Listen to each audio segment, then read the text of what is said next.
Hey guys, Rafi here from the Endgame Investor. I was contacted today to participate in a live interview on certain sensitive topics, and I think I came off very strong, whereas my opponent came off as if he was being attacked by a brain slug. Enjoy. There is no debate in my head at all. I'm not considering it at all. The consideration level in my head as to whether to vaccinate my children against this specific disease is zero. Why is that?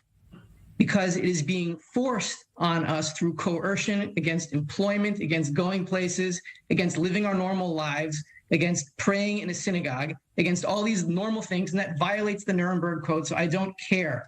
I'm sending a message that my children belong to me. They were given to me by God, not the state. I have vaccinated them against all standard childhood diseases. I am not an anti-vaxxer. I am against mass human experimentation, especially on my children, and I will not let it happen no matter what. Okay, Rafi, when it comes to the 5 to 11-year-old group specifically, already Israel has said that there will not be any the Green Pass requirements for that age at this point, that free testing is going to continue. But are you concerned as a dad about your kids getting the virus, getting COVID, getting sick, and perhaps having long-lasting impacts? My kids already got the virus. My kids already got the virus. I got the virus. My wife got the virus. We can't prove it because I will not take a test to prove it. But we had all the symptoms. Everyone is fine. We have natural immunity, and I have no need for any of this new technology stuff that has only been tested for maybe a year or two, when vaccines are normally tested for 10 years or more, especially on new technology that changes genetic codes in RNA.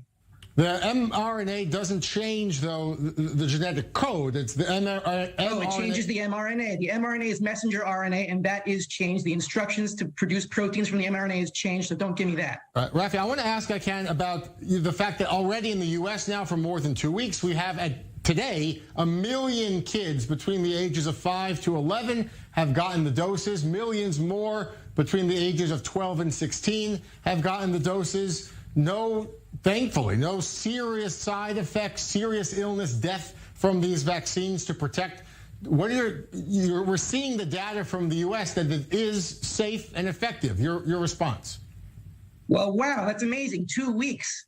That's like the longest time period I've ever heard. 2 weeks and everything is safe and effective. I've heard that before. I heard it last year. I heard it 2 years ago that the Pfizer vaccine is a 99% effectiveness rate. But look at the statistics. I don't even want to argue statistics, because the point is the kids are mine, and I decide what goes into their body and not the state, without any coercion. And as you said before, Israel's trying to release some of the coercion. Yeah, but my wife is still fired from her job, and I'm still locked in my house because I can't work in public places, so I have to work from home. So this all violates the Nuremberg Code, and I'm not going to rely on 2 weeks of data to determine what to put in my children's bodies. All right, Rafi Farber, thank you so much for being with us on the Zoom In show and giving us your perspective. Great to have you. I'm going to turn now to Professor Zahi Grossman with the Israel Pediatric Association, who is listening in.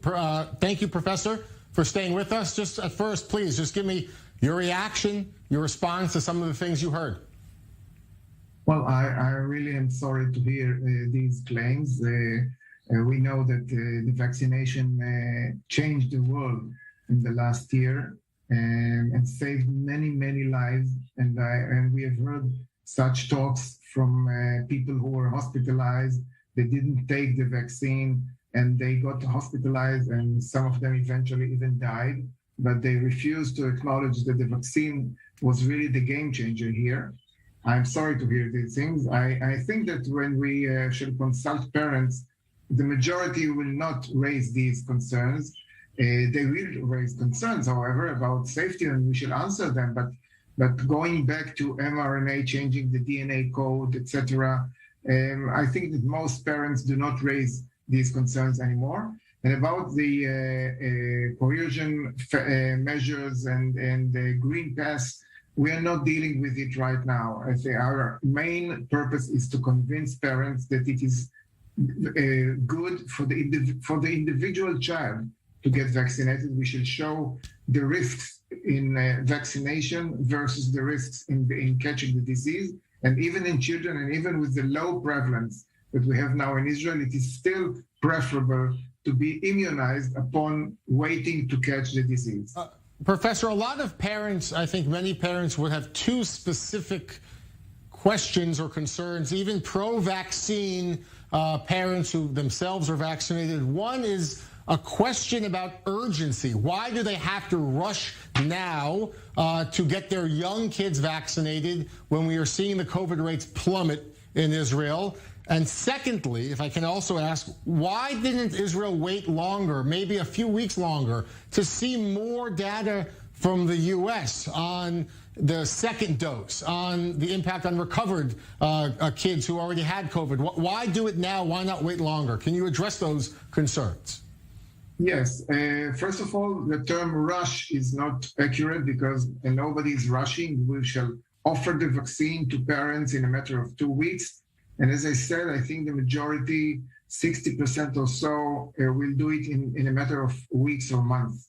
As to the need to do it now without waiting for the fifth wave to come, we have learned a very important lesson when we had been through such a scenario in May, and we had to make a decision about the young adolescents, 12 to 15 years of age. At that time, at the end of May, the prevalence of COVID in Israel was really low, a few cases per day, not like today that it's hundreds per day, but very few cases per day. And we thought at that moment that maybe the best option is just to enable vaccination, meaning that it will be out there, but we do not recommend it actively. Okay. And then after 4 weeks, 5 weeks, the Delta wave rushed in, and we convened almost urgently to change it into a recommendation, not enabling, but recommendation. And there is a huge difference between these two phrases.